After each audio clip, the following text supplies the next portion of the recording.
we're talking about thankfulness, and giving and serving are some of the ways we express our gratitude to God. As a church that is for our community, we love to provide serving opportunities not only in our building, but out in the community and in the world. One person who is faithfully serving God through our 4 projects is Cheryl Atwood. Cheryl has stepped into multiple outreach serving opportunities at the Summit. She currently serves as a director with the Summit Lunch Program, assists with providing families in need with Christmas gifts, and helps us deliver Thanksgiving groceries to families in need in our community. Now we're doing actual groceries so they can prepare their own Thanksgiving dinner, which, allows them that freedom to do what they want and to feel like they're making the dinner. They're creating the memories with their family and everything. Providing for families in our community is a great way for Cheryl to express her gratitude to God for all she has. It makes me appreciate my own Thanksgiving more, probably. I don't know, you just see a wide range of people, kids, older people. It's very fulfilling, and I'm gratified that we're helping our own community because there is a lot of need. Being for others is not just something we say.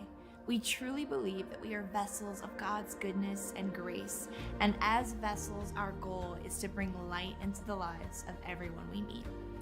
Whether we're providing a coat, Christmas gifts, or a Thanksgiving meal, we have the opportunity to show those around us how much God cares for them. Show God how grateful you are for His care by caring for others this season. When the needs are great, the opportunities are great. And Cheryl's story is just one of many that are repeated time after time, not just at Thanksgiving, but all year long as you continue to be a church for your community. I'm grateful to be here today as we jump into this Thanksgiving and holiday season. My name is Ryan, I'm one of the pastors here, and I have something really controversial to share with you today. This is a take that you may or may not agree with. It may cause you to think differently about me after I tell you what I'm about to tell you. Are you ready? Our Christmas tree is up and decorated. Hey, hasn't been that warm all morning. I'm just going to be honest with you. How about this one? This may go too far for you. I don't know. The Christmas lights are on the house and turned on. We're okay? One of my neighbors back there, Sean, I'm with you, sir. Let's do this. How about this? Rebecca and I are knee-deep in Hallmark movies this holiday season. Okay. The one we're most excited about coming out November 30th, of course. I'm not getting paid to say this, but I will. Holiday Touchdown, a Chiefs love story coming out. I hope you are planning to watch that. So, my holiday calendar fills up pretty quickly with things related to Christmas. I know what you're thinking. You're thinking there's another holiday between here and the end of the year. So let me tell you how I approach that. This is my holiday calendar. November 1st through the 27th, Christmas. Thanksgiving, November 28th, Christmas, November 29th through December 25th. This works for me. It allows me to get all the Christmassy things in, and I still get to enjoy the incredible food that is Thanksgiving, not the turkey, the ham. And the pumpkin pie. Yes, folks, I know how to celebrate Thanksgiving as well. But today, I just want to make sure that we set ourselves up for success this holiday season as a people. And we pause to think about Thanksgiving. And though I don't decorate my house with turkeys this time of the year, I do think it's important for us to take every opportunity we get to pause and to remember what it means to be people who are thankful. Because when we're thankful for what we have, it changes our perspective on what we have and what we don't have. When we leave today, I hope that you have one thing in your mind, and it's this. Thankfulness is our response to life's blessings. When you think about the good things in your life, what's the proper response? Cole articulated it so nicely a few minutes ago. The proper response is to, in that moment, to return thanks for that thing. Today, we're going to spend a little bit of time in the scriptures together. We're going to be in Luke chapter 17. If you have your Bible, now's a good time to open it. If you want to Google it or open the Bible app, that's cool. We'll have it on the screen as well. But I just want to encourage you to think about digging into these passages even further after you walk out of this place today. And today, we're looking at a story about Jesus. And in this particular story, it's a story of a journey that Jesus is taking. He's on a journey from here to there. He's on his way to Jerusalem. And we're going to see a number of things that happen along this journey, but it's really important for us to remember that when Jesus is traveling, he doesn't always take the most direct route.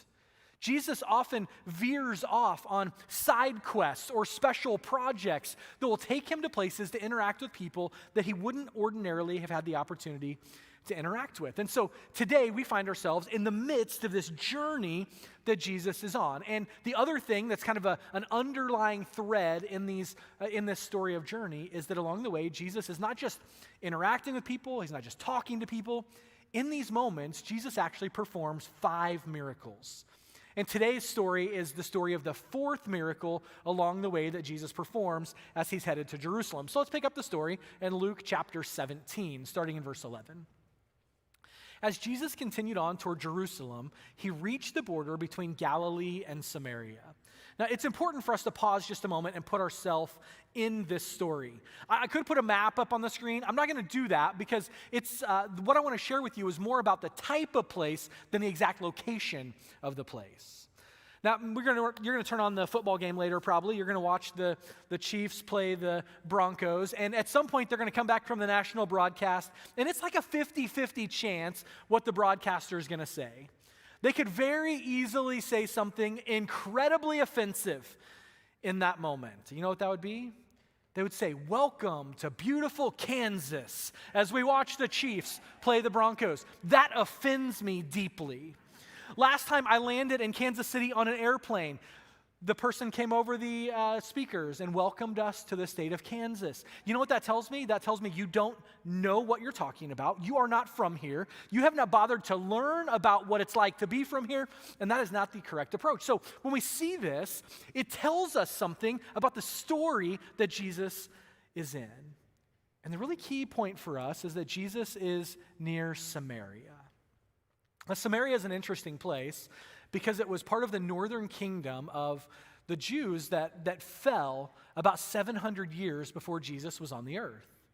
And this war, 700 years before, set them on a course of being separate from God's chosen people. In fact, when the northern kingdom fell and the people began to move in and live among the Jews, they were sort of living in 2 separate camps. There were the Jews and there were the Gentiles. And they kept their distance. They were apart from each other.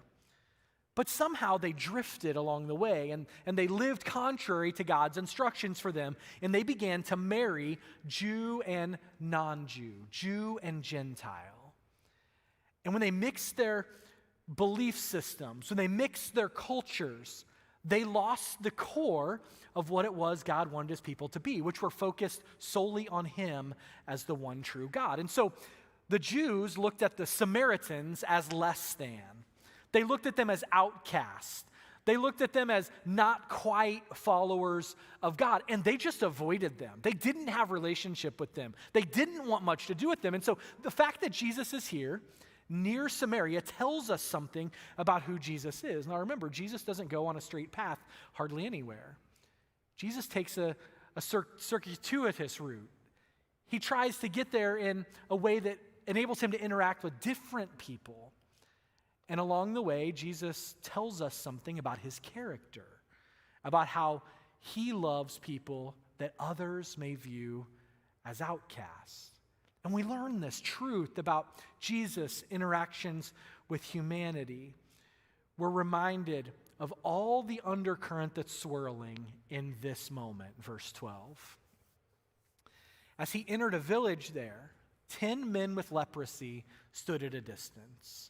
Now, there's this layer of being Samaritan that causes them to be other or outcast. And now there's this other thing. They're also these men that are lepers. Now, leprosy is a skin condition. It's actually a broad category that you would use to talk about all kinds of skin conditions. It could be a rash or something that just happens to be on the skin, but it also gets really bad. And it's also the kind of infection that would cause people's fingers and toes to fall off. I mean, it was something you did not want to get. It was something you did not want to catch. And because of that, it was people you did not want to be around, generally speaking. In fact, they made sure that they stayed away from the lepers by forcing them to dress in different colored clothes, or to wear bells so that you could hear them when they were coming, so that you could properly avoid them. And so these 10 men with leprosy are standing there when Jesus comes in, and here's what they do. They say, "Jesus, Master, have mercy on us." If you pause just a moment to think about what it might be like to be someone who is left on your own, you're left to your own devices, your friends and your family, they've abandoned you. You have no one to care for you other than the other people who struggle with the same ailment. You've likely been ostracized. Your relationships are in shambles, and it's these men who have feelings of loneliness and worthlessness that cry out to Jesus. And Jesus responds to them. He doesn't just ignore them. He doesn't just pass them by. Jesus speaks. He says, "Go show yourselves to the priest." And as they went, they were cleansed of their leprosy. It's so interesting that Jesus doesn't actually need the priest to do the healing. Now, culturally, that was the right thing to do, because the priest is the person in the community who could say, "Yes, you are healed. You can now be around people." So Jesus sends them to the priest. He wants to obey the religious customs of the city that he's in. He encourages them to do that. But here's the crazy part. As they went, they were cleansed from their leprosy. When they began to act in obedience, when they turned around and began to walk towards the place where they could find the priest, it was in this moment they were healed. They were healed by the powerful words of Jesus. They didn't ask a bunch of questions. They didn't seek clarification or understanding. They simply heard what Jesus said, and they did what Jesus said, and they were cleansed from leprosy. I mean, imagine their surprise. They have sores, and maybe they're missing fingers and toes, and at some point, as they turn and as they walk, they realize that they're suddenly well. They're suddenly okay. And there's this one man who makes a decision. Verse 15.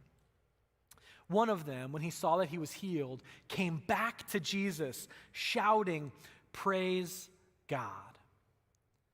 It's an incredible story. He continues, he fell to the ground at Jesus' feet, thanking him for what he had done.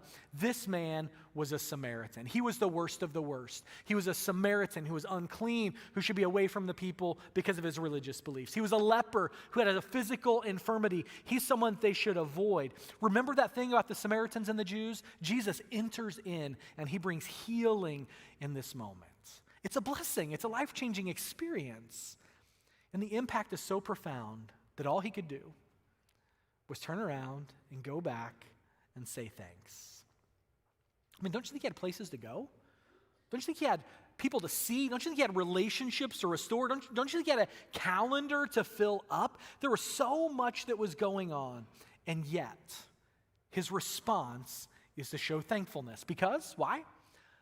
Thankfulness is our response to life's blessings. And when he gets back and he praises God, this is what Jesus says. Jesus asked, "Didn't I heal 10 men? Where are the other 9? I love that Luke records this. I mean, can you imagine? Jesus is like, yeah, he knew there were 10, okay? Like, he knew there were 10, and he knows where the other 9 are. And it's just like, why did they not bother to come back? But we already know, don't we? They left the past in the past. They're doing their new thing now. They're patting themselves on the back for being an overcomer. They're using #LeperStrong. And they're telling people of all the great things they've accomplished. They're on the podcast circuit. They're going around and telling everybody they pulled themselves up by their bootstraps. Look at what I've accomplished. You know what they're doing? They're doing what we are prone to do. Taking credit for the good things that God has done in our lives. Have you ever been one of the 9? Have you ever received a blessing, and instead of pausing to give thanks, you pat yourself on the back and you keep on going? In the midst of all that Jesus is thinking, he continues, "Has no one returned to give glory to God except this foreigner?" He points out the fact that this man from Samaria is the one who came back. And Jesus said to the man, stand up and go. Your faith has healed you. Now, if you're paying attention, you heard earlier in the story that the man was healed. And yet it's in this moment that Jesus pronounces his healing. I don't know if you've studied a foreign language, but I was a German student in high school. I was a German major for a hot minute in college. And I learned something that you probably know. When you study a foreign language, when you translate a word from that language into the English, sometimes you lose some of the nuance. Sometimes some of the meaning slips away just a little bit. And that's exactly what we have going on here. We're talking about a Middle Eastern culture with the words written in Greek, and the translation from Greek to English misses just a little something. Let me illustrate for you what I mean. One of them, when he saw that he was healed, is one way the word is used in verse 15, and your faith has healed you in verse 19. Knowing the difference between these two words helps us unpack what it means to be a person who is thankful. So let me show you. One of them, when he saw he was healed, is a Greek word, and it's iaomai, and it's a word that means cured. It essentially means that the physical ailment that the person's suffering from is fixed. The leprosy is gone. The spots and the rash, they're gone. The falling off of fingers and toes has been restored. All of that is fixed. He has been cured in that moment. But there's a difference in the way the word is used when Jesus uses it in verse 19. Here's what Jesus says. Jesus says, your faith has healed you, and it's the Greek word sozo. And that word means to save or to make whole. There's a difference that's being drawn here between someone who is cured and someone who is whole. It's possible to be whole and to never be cured. I think about the Apostle Paul, who writes in Scripture that he lived his life with a thorn in his flesh, a physical ailment that we don't know or fully understand even what it meant, but we knew that he had something that was holding him back. It's possible to be whole in spirit and to have a body that fails you. It's equally as possible to be cured and to not be whole. I can't tell you how many times I've seen someone fight the fight and beat the physical ailment that they were fighting. And on the other side, their spirit is so ravaged that they're never quite the same person. They're cured, but they're not whole. And it's all a matter of perspective. And it reminds us of this truth. Thankfulness is our response to life's blessings. When we have an opportunity to return thanks, it gives us an opportunity to be whole. Yes, the man was cured from leprosy as soon as he walked away from Jesus, but the man wasn't healed fully until he returned to Jesus and gave thanks. And I know it's true that we don't always feel blessed. Thanksgiving is a hard time of the year for some people because it's like I look at my life and I'm not as blessed as the people around me, or I'm not as blessed as I wish I was. And I understand the temptation to think that way. I mean, it's easy to know that you're blessed when your life is up and to the right, isn't it? You got a dream job and your relationships are good and everybody's healthy and life is wonderful. But what about when things are bumpy? What about when life is difficult?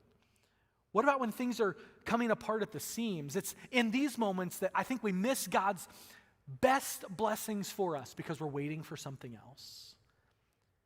Instead of keying in on and identifying the small blessings in life, we're waiting for something big to happen. And while we're waiting for that something big, we neglect that little blessing that God has given us. This story that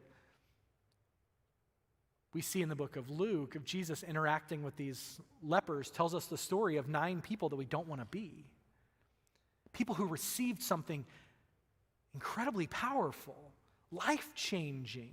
Everything is different from this moment forward. And yet there's this one.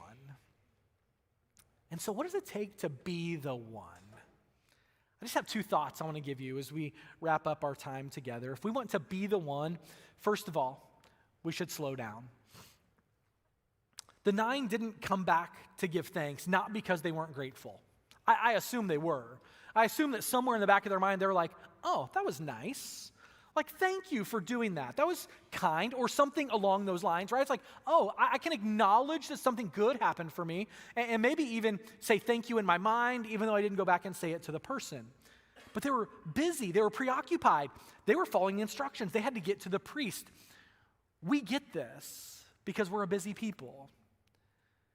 We crowd our schedules and our calendars with so much stuff that we're so busy going from here to there that we have no time to slow down and acknowledge the goodness that is actually unfolding in front of us. I saw this in real time a couple weeks ago. It was on Halloween night. Halloween in our neighborhood is insane, I think is a good way to describe it. There are children everywhere. In the streets, in the yards, on the driveways, everywhere. And so we camp out kind of midway down the driveway, and kids are coming up and getting candy and all that. And I noticed a couple things. There are really two kinds of kids who come up and get candy. Now, there are little kids and there are big kids, and we give candy to all kids, okay? We're grateful they're not out doing destructive things, and we're happy to give them some Reese's Peanut Butter Cups or whatever to behave themselves. And so we're sitting there and we're doing our thing, and we notice there are really two kinds of people. One is the group of teenagers, typically boys, whose goal is to fill their entire bag with candy. And they come up and they have a pillowcase or something, and they run up, and they actually don't even always say words. Like, it might be mumbled, it might be nothing, but it's just like, boom, I open my thing, can you give me something?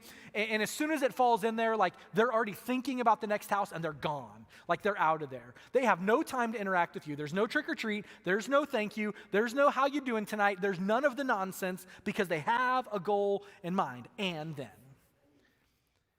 there are the sweet little kids. And they come up to your door or your table or your chairs or whatever you have going on, and sometimes they say trick or treat, sometimes they don't. And you give them some candy, and they look at it, and they admire it. In fact, my favorites are the ones who will kind of dig through your bowl and be like, nah, I don't like any of that, I'm good. You know, and they kind of walk off. It's cool. Hey, I'm good with that. I respect that. You know what you like. And the ones that pause long enough to take a look at what the candy is, almost always, are the ones who look at you and say thank you. Because they've slowed down long enough to admire and acknowledge and receive the blessing. And all too often, we find ourselves as the first kids, don't we? We're so busy. We have so much to do. And so instead of pausing and soaking in what it is that God is doing in our lives, we're off to the next thing, next practice, next game, next performance, whatever it is. And yet, if we would just slow down. The second thing we can do to be the one is to tell others. Tell others that we're thankful. The great evangelist Billy Graham once said this: Thanksgiving, the giving of thanks to God for all his blessings, should be one of the most distinctive marks of the believer in Jesus Christ. I'll pause here. If you don't consider yourself a follower in Jesus Christ, still good advice. We must not allow a spirit of ingratitude to harden our heart and chill our relationship with God and with others. Being ungrateful makes you hard to be around. Should I say that again? Being ungrateful makes you hard to be around. When you say thank you, you become an attractive person. Rebecca and I have learned along the way, we've been parents for 17 and a half years, and here's a reality for us. We are terrible parents because we don't let our kids do whatever the heck they want to, because we make them feed the dog and take out the trash, and we have this other thing that we make them do that drives them absolutely insane. Some of you will relate. Watch this. Why do I have to do everything around here? You better actually pay me my pocket money this week. This is worth $50 at least. I don't like this glass because it's like separated. What? Oh, this is so unfair. How am I supposed to know where the forks go?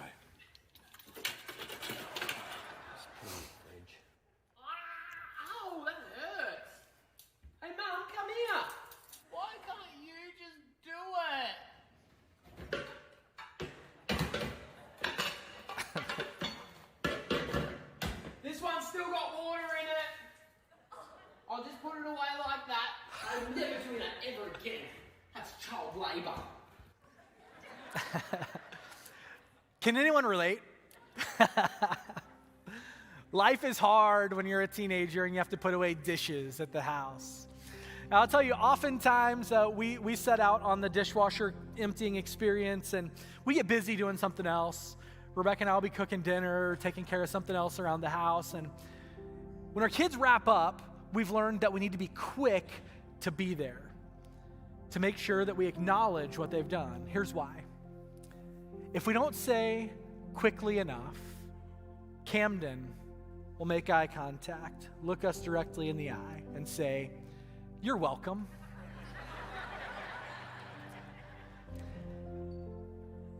As a reminder that when someone does something for you, you should say thank you. And it's true when your kids empty the dishwasher, and it's true when God blesses you in all the ways that he clearly has. Remember, thankfulness is our response to life's blessings. As we wrap up today, I just have one question I want to leave you with, and I'll let you wrestle with this on your own time. And the question is this one: what more do you need to be thankful? I think we sometimes think that if I just had that, or if I could just achieve this, or if I could just accomplish that, then I could be more thankful. But I wonder, what is that thing really?